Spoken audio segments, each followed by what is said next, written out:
This is QTV News coming to you live from our studios on Caraba Avenue, and I am Julden Jai. Thanks for joining us. Here are the main news headlines.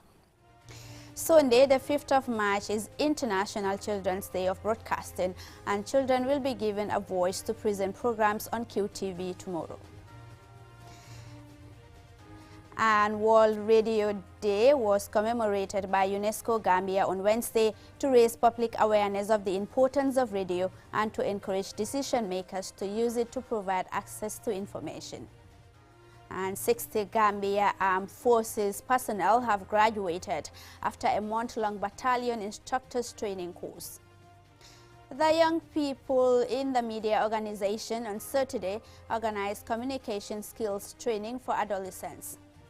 And in the international news, China's top political advisory body has begun its annual plenary session to discuss political and socio-economic development agenda for the People's Republic of China's 1.4 billion people. Those were the headlines, and now the news in detail.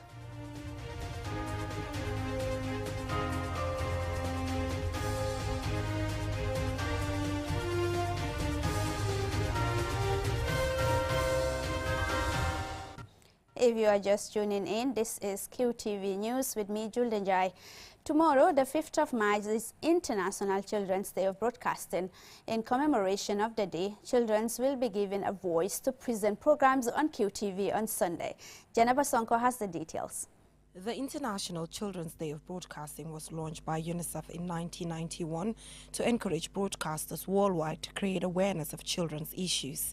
On Sunday, QTV will allow children to talk about their hopes, dreams and exchange ideas with their peers on issues affecting them. Malik Kah, the General Manager of QTV Gambia, says television has a significant role to play in shaping the minds of children, thus opportunities should be created for children. I think it's important, and I think it's important for a number of reasons. One, children are the future of tomorrow, and therefore they ought to be heard, not just to be seen. Because adults do a lot of things in this world, making policy decisions which have impact on the lives of children. Sometimes it is so serious that, the consequences to which these policies reflect can be fatal. For instance, in situations of war and all these things, children are usually the bulk of the people that suffer. So in order to understand and to create a better world for tomorrow, I think as adults we have to prepare the children.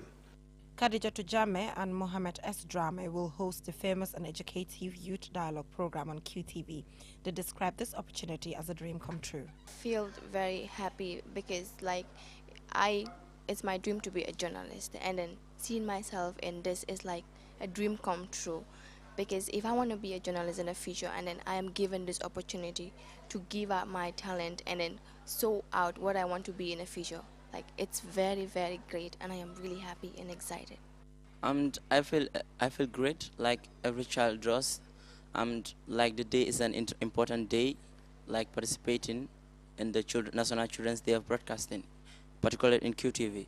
So I can say this is a great day for children. Like if they are given this big opportunity to be participating in the programming of the day of the International Day, I mean they'll feel great as a child, and I myself am very happy, I'm very proud as a child to participate in the programming.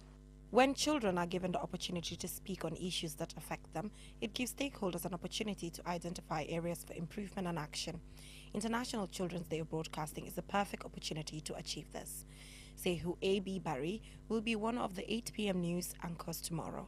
It feels great, and I think that it's a great opportunity for kids to express how they feel and why they want to do it. And I encourage other children also to try it. It's a good experience for all of us. Programs such as News, Youth Dialogue, Korka Street Talk, Weltare and Bantaba Show, amongst others, will be presented by children. The International Children's Day of Broadcasting 2023 on QTV is sponsored by UNICEF. Reporting for QTV News, I am Jennifer Sonko. Tomorrow is the International Children's Day of Broadcasting, and QTV will give these children the opportunity to present programs. I am looking forward to that. Now, World Radio Day is commemorated by UNESCO Gambia on Wednesday to raise public awareness of the importance of radio and to encourage decision makers to use it to provide access to information, consolidate democratic values and socio-economic development. Let's have more details of that in this report by Babukar Sise. February 13th was proclaimed by UNESCO in 2011 and adopted by the UN General Assembly as World Radio Day. UNESCO Gambia commemorated the day with a symposium funded by UNESCO Breda in Senegal. The theme for this 12th edition of World Radio Day is Radio and Peace. Yusuf Bojang, the president of the Network of Community Radios, the Gambia, spoke about the theme of the event and how negatively using the radio can cause or escalate conflict. The theme for this year's commemoration is quite fit, because we know that radio station can create conflict if not properly managed or information disseminated to this medium are not scrutinized or vet. We have seen the likes of the Rwanda genocide because of radio station, and is a powerful tool to unite or divide people or to bring conflict. During that genocide in 1994, two major radio stations transmitted hate propaganda to the illiterate masses and were used by Hutu leaders to advance an extremist Hutu message and anti-Tutsi disinformation, spreading fear of a Tutsi genocide against Hutu, identifying specific Tutsi targets or areas where they issued directives on how and where to kill Tutsis, and congratulating those who had already taken part. Mayamuna Sidibe, Acting Secretary General of NATCOM, read a message on behalf of the Director General in Paris, highlighting how radio was used to impart knowledge during the COVID-19 pandemic. It is one of the most accessible and widespread types of media. It is these characteristics which explain why UNESCO has particularly relied on radio throughout the coronavirus disease, COVID-19 pandemic, when it has been necessary to reach children and students who were out of school and especially isolated. Nana Gray Johnson, former Dean, School of Journalism at the University of the Gambia, underscores the importance of professionalism in information dissemination and the influence of religious leaders in promoting peace. While we are celebrating, we need to pay attention to that sense of engagement, what the dangers are, and what progress must be if we must really meet the objectives of being good broadcasters. And there are people involved in that supervision. Pura, for example. We also have the agencies of change, which we may not see as agents of change, but they are. The Supreme Islamic Council, the Christian Council, the interfaith tradition, where we will sit and say, what is it? What are the people who speak for us? What are they saying over the radio? And their interventions are important so that the waters are calmed, that the action is peace. Today, more people own radios than televisions, which is why, on World Radio Day 2023, UNESCO highlights independent radio as a pillar for conflict prevention and peace building. Babukar Sise, QTV News. Now, 60 Gambia Armed Forces personnel have graduated after a month-long battalion instructors training course. The graduation ceremony was held at the Fajara Barracks. Mamadou Gajaga attended and he now reports. The one-month intensive training exercise was conducted by the Royal Gibraltar Regiment in partnership with the Gambia Armed Forces on military combat training to prepare them for battle, and they are expected to share their training knowledge with others. The Chief Training Instructor, Captain Millward, explains. We've delivered a 4-week package to both soldiers, officers, and a 1-week medics package. Within the soldiers package, you've delivered theory lessons, you've delivered battle lessons, and also you've reviewed and understood the theory behind them, the practicality, but also how you can better each other as tutors and as soldiers. The chief instructor, Gambia Armed Forces Training School, Telly Nyang, says the training of trainers is an annual exercise conducted to equip instructors with the knowledge and skills needed to execute their functions properly. The importance of this training cannot be overemphasized, especially the personnel who are tasked with the responsibility of serving as instructors, for they need to get better before making someone else better. Sir, in the past years, the Gambia Armed Forces Training School was tasked with the responsibility of either conducting mobile training teams which were deployed to various units to train battalion instructors, or to get to the units if battalions are conducting their pre-cadres to serve as umpires. One of the participants in the training, Captain John Sambu, described it as important and has emphasized the need to share the knowledge gained with colleagues. The training program, sir, have introduced us to what really mattered. And the task here lies in the hands of those who have gone through the course. Knowledge cannot be power if not shared.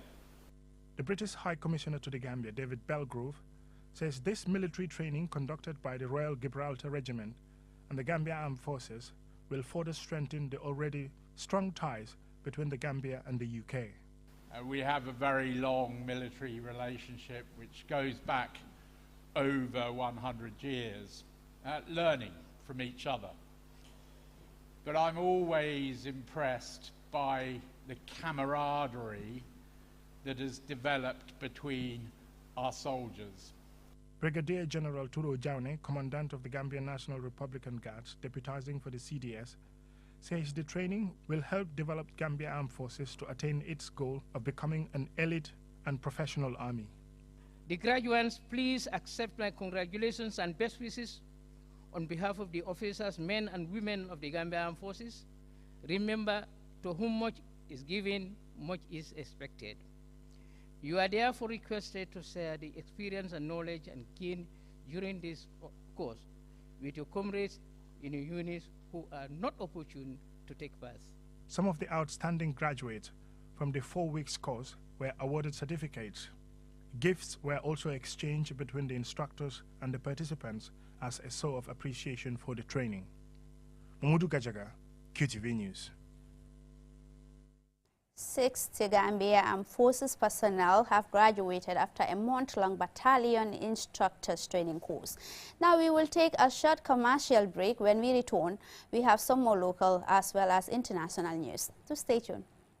Alhaji Siddiq Labo ntenga vaccination otale adum bal fan yamarale vaccination ota men sin tanka na banko kan ayen so jati ken leala.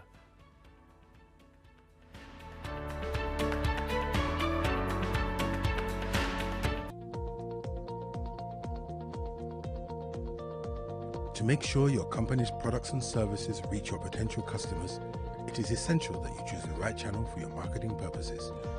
QTV has the widest reach locally and beyond, and we can give your business the visibility it needs. Call QTV Marketing on +220 324 4444 or email us at marketing@qtv.gm and take your business to the world.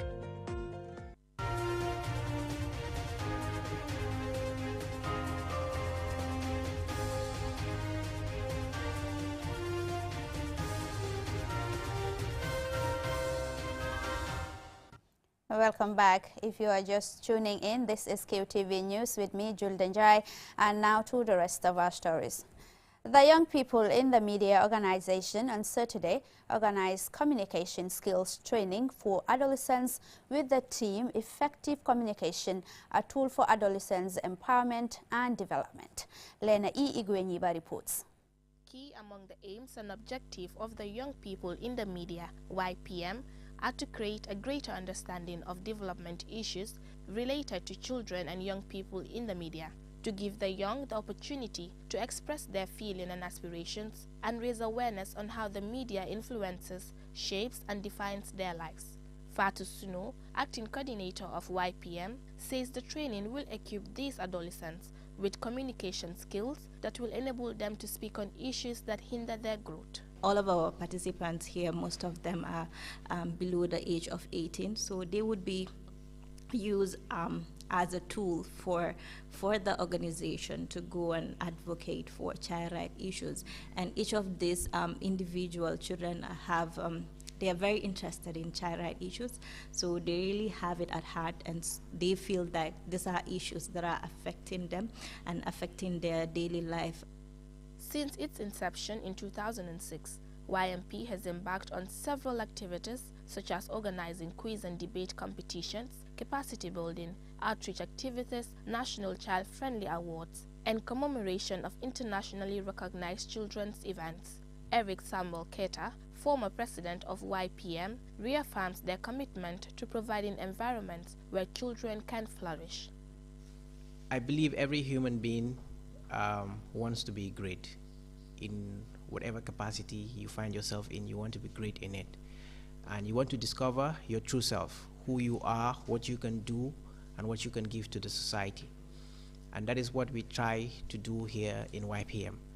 Now, we feel it's not enough to aspire to be great, to have the plan to be great, to achieve greatness. We believe it's also equally important to inspire greatness. YPM also aims to support and consolidate the efforts of young people working towards social justice, promoting the rights of the child, grassroots democracy and peace. Ali Balajo and Mary Jaju, an old and new member of YPM, speak on the motivation behind their membership and the impact the organization has on their lives. Joining YPM has contributed a lot to my life. I mean, when I was so young, I used to be that shy person who always sit at the corner whenever my friends or whosoever I'm with, you know, I just feel shy. But with YPM, all thanks to Abdujata with his team, you know, I have been taught how to speak in public. I want to gain how to be able to speak out in public, and to also be able to speak wherever I am. And I want to gain that I will be a lawyer so that I can speak out and fight for the rights of children and women in the Gambia. In the past, YPM has also collaborated with UNICEF, Department of Information Services, and other children's advocacy groups by organizing similar trainings to support and consolidate the efforts of young people. Reporting for QTV News, I am Lena E. Igwenyiba. That report by Lena E. Igwenyiba will take us to the international news.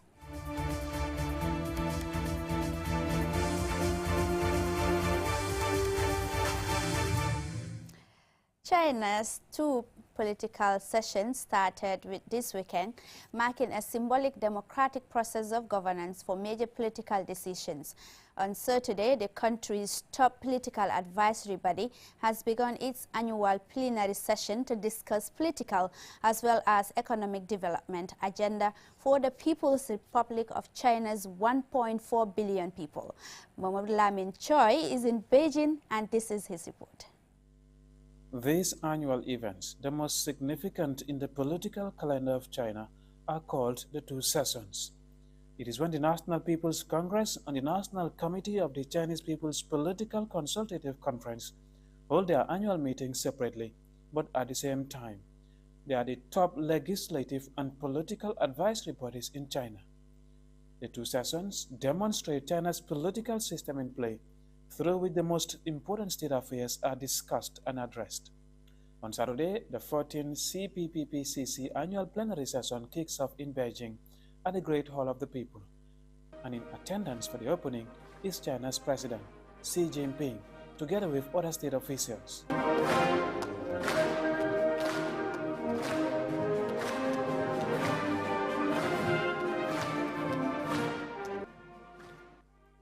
By structure, the National Committee of the Chinese People's Political Consultative Conference has about 2,000 members from the Communist Party of China and delegates from various sectors of society. As the Political Consultation and Democratic Supervision State Institution, the CPPPCC, among other functions, discusses the China's government's principles and policies and gives proposals on political, economic, cultural, and social affairs.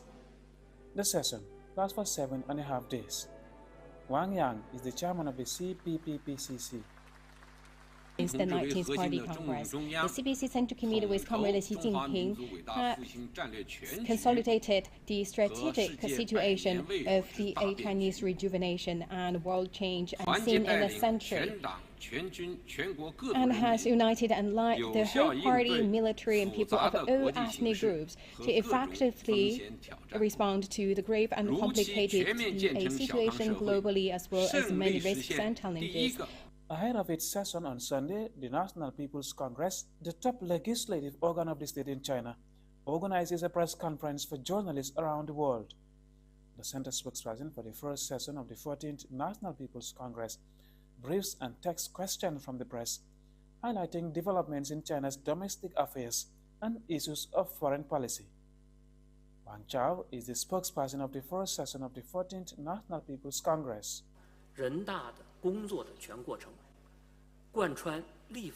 recent years, the NPC and its standing committee have firmly implemented the decisions and arrangements of the CPC Central Committee, earnestly performed duties as stipulated in the Constitution and laws, and ensured that the people run the country throughout NPC's work and the entire process of legislation.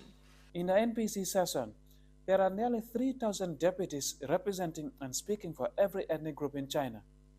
They are responsible for lawmaking, supervision of the enforcement of the Constitution, electing leading members of the highest state organs of China, including the president and his immediate subordinates. The NCP members are set to convene on Sunday to discuss and make decisions on China's domestic matters covering domestic affairs and foreign policy, and will conclude on March 13th. Mohamed Lamin Choi, QTV News, reporting from China's capital, Beijing. I'm afraid that's all we got time for, but before we end this bulletin, here is a recap of the main news headlines. Sunday, the 5th of March, is International Children's Day of Broadcasting, and children will be given a voice to present programs on QTV tomorrow. And World Radio Day was commemorated by UNESCO Gambia on Wednesday to raise public awareness of the importance of radio and to encourage decision makers to use it to provide access to information. And 60 Gambia Armed Forces personnel have graduated after a month-long battalion instructors training course. The young people in the media organization on Saturday organized communication skills training for adolescents. And in the international news, China's top political advisory body has begun its annual plenary session to discuss political as well as socio-economic development agenda for the People's Republic of China's 1.4 billion people. That's all for this edition of the news. Join us tomorrow for another bulletin. Thanks indeed for the pleasure of your company, and to have a pleasant evening. Bye-bye.